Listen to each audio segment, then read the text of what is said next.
Most people, when they glance at a bank statement, scan for the big stuff first.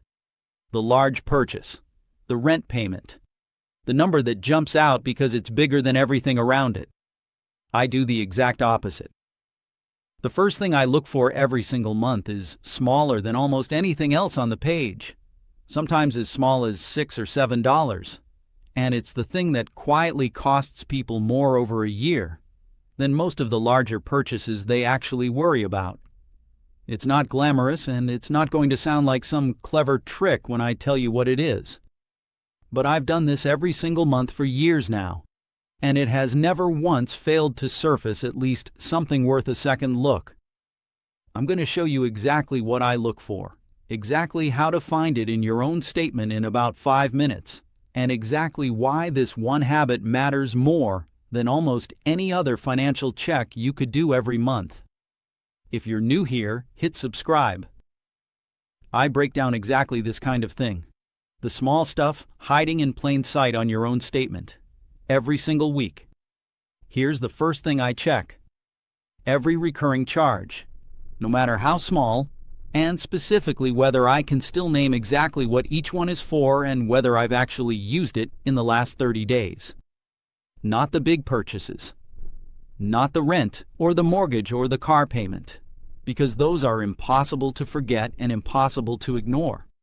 I'm talking about the small repeating charges, the ones for $8, $12, $15, that show up on the exact same date every single month and blend so completely into the background of a statement that most people's eyes slide right past them without registering a single one.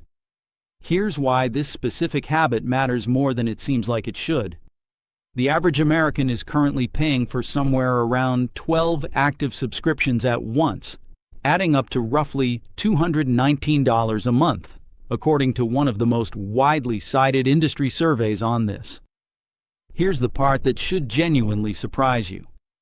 When the same people are asked to estimate their own subscription spending off the top of their head, the average guess comes in at around $86 a month. That's not a small miscalculation. That's a 2.5 times gap between what people think they're spending and what they're actually spending every single month on charges that are sitting in plain sight on a statement they technically already have access to. 42% of people openly admit they're currently paying for at least one subscription they've completely forgotten about, still active, still billing, doing absolutely nothing for them. Zoom out to the household level, and the number gets even bigger.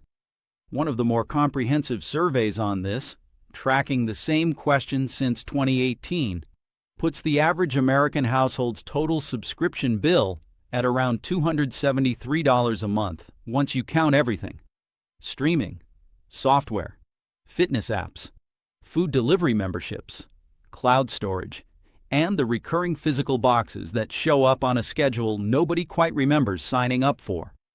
That figure has climbed steadily for years, and separately, researchers estimate that forgotten or unused subscriptions specifically cost the average person somewhere between $200 and nearly $400 a year, money spent on services that provide genuinely nothing in return, simply because nobody went looking for them. None of these figures come from people with unusually chaotic finances either. They're averages across ordinary households with ordinary bank accounts, which means the odds that your own statement has at least one or two of these sitting on it right now are genuinely higher than most people assume before they've actually checked. I want to say something specifically to the 30, 40, and 50-somethings watching this, because you're exactly the group where subscription creep tends to run the deepest, without ever being noticed. You've had the same core set of accounts and cards for years, which means the list of things quietly attached to them has had years to grow. You've probably got kids with their own devices, their own App Store logins tied to a family payment method, their own subscriptions layered on top of yours, without you necessarily seeing every single one land. And you're busy enough, with enough real financial obligations demanding attention, that a $9 charge genuinely does not register as worth investigating in the moment, even though a dozen of them sitting quietly for years absolutely adds up to something worth catching. Here's why this happens. Because it's not carelessness in the way people usually think about that word. It's structural. 72% of people have every single one of their subscriptions set to automatic payment, which means the charge never once requires you to actively say yes to it again after the first sign-up. Annual subscriptions make this dramatically worse, because a charge that hits once a year is almost designed to be forgotten, showing up on a statement you glance at for 2 seconds 12 months after you signed up for something you may not even remember agreeing to. Free trials add another layer entirely. Roughly half of everyone who starts a free trial forgets to cancel before it converts into a real charge. And that first charge often lands quietly enough that it takes months before anyone actually notices the pattern repeating. None of these three things exist in isolation either. A typical subscription trap runs through all three at once. A free trial that requires a card up front converts automatically into a monthly charge. Nobody actively agreed to a second time, and eventually gets bundled into an annual plan at renewal because the annual option was quietly the default the whole time, saving the company from ever having to ask you again. Let me walk you through what this actually adds up to for one real household, because the individual charges always sound small until you actually total them. Take someone I'll call Priscilla, 42. Went through her last 3 months of statements after I mentioned this exact habit in a comment reply, expecting to find maybe 1 or 2 things worth canceling. She found 7 separate recurring charges she could not explain without checking her email first. A meditation app at $9.99 a month she'd used exactly twice, 18 months ago. A cloud storage upgrade at $2.99 a month tied to an old phone she no longer owns. A recipe website membership at $4.99 that auto-renewed from a free trial she'd forgotten she ever started. Individually, every single one of those felt too small to be worth the 10 minutes it would take to cancel. Added together, they came to just under $34 a month, which is close to $400 a year, sitting on her statement for at least a year and a half before she ever actually looked. What actually pushed her total higher than she expected wasn't any of the monthly charges at all. It was 2 annual charges she found buried in a statement from 10 months earlier that she never would have caught on a normal monthly glance. A professional association membership at $89 a year she'd let auto-renew twice after leaving the job that originally required it, and a domain registration for a website she'd built years ago and never actually launched, renewing quietly at $18 a year. Neither of those would ever show up if she only ever looked at her most recent statement, because by definition they only appear once every 12 months, on a date she has no reason to remember. Between the monthly charges and the 2 annual ones, her real total came to just over $480 a year, spent entirely on things she either didn't remember signing up for or had actively meant to cancel months earlier and simply never got around to. Here's the detail I think about most, because it changes how I read every statement now. None of what happened to Priscilla was an accident on the company's side. A meaningful share of subscription services are deliberately built to make signing up effortless and canceling genuinely difficult, sometimes requiring a phone call during narrow business hours, sometimes burying the cancel button 3 menus deep specifically to create enough friction that people give up and stay subscribed by default.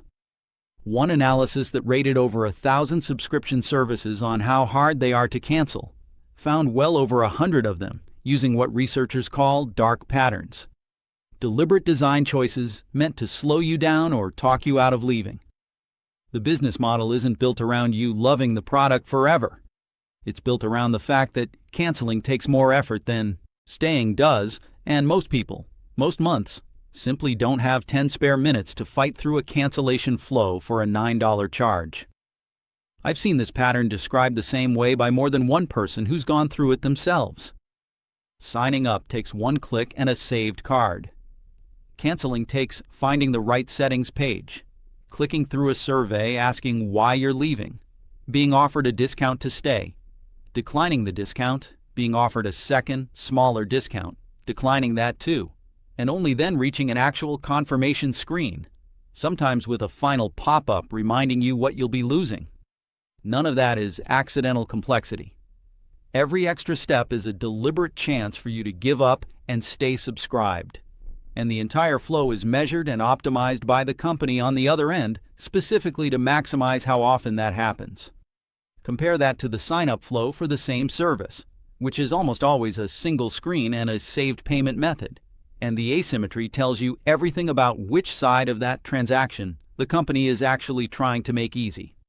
Some services push the friction even further, requiring a phone call placed during business hours on a weekday to a line that's somehow always busier than the sales line for the exact same product, which is not a coincidence.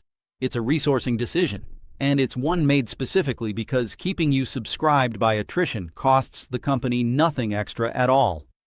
There's a newer version of this happening right now that's worth knowing about specifically because it's so recent. AI tool subscriptions have exploded over the past year, and the average person now pays for around 4 different premium AI products at once, averaging somewhere around $66 a month combined. A meaningful share of people using these tools admit they cancel and restart them as needed, rather than managing them deliberately, which means the exact same forgetting pattern that's plagued streaming and food delivery apps for years is now repeating itself in an entirely new category, at a higher average price point, for tools people signed up for in a burst of curiosity and may not even remember evaluating since.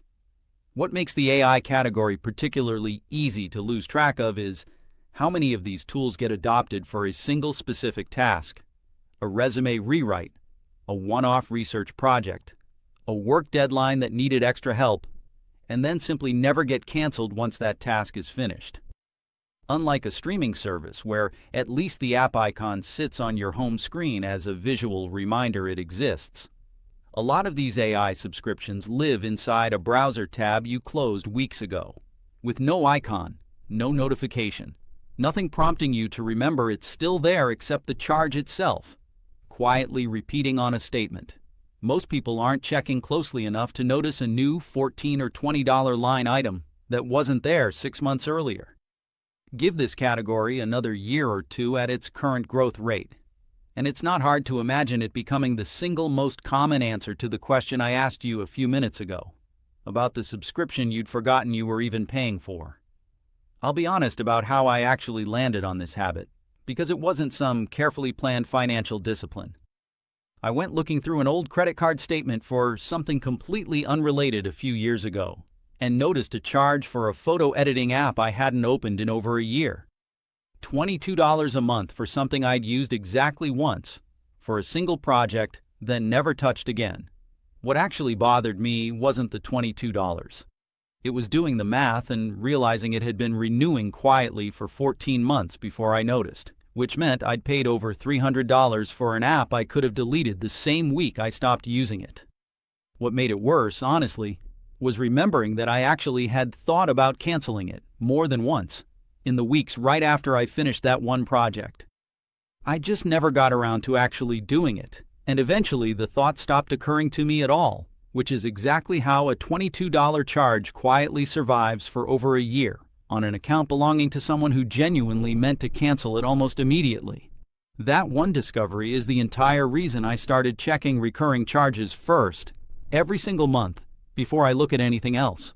If you've ever found a subscription on your own statement that you'd completely forgotten about, comment below with what it was, because I think a lot of you are going to recognize the exact same pattern in your own account the moment you actually go look. I'd genuinely bet a meaningful share of you already have a strong guess about what you're going to find before you even open the app, which tells you something about how long it's probably been sitting there. So here's exactly how I do this check every month.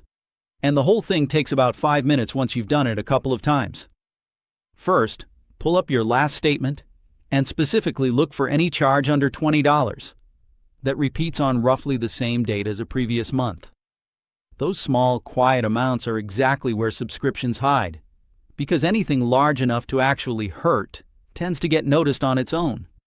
Second, once a quarter, go back through a full 3 months at once rather than just the most recent statement, because this is the only reliable way to catch anything billed annually or every few months instead of every single month.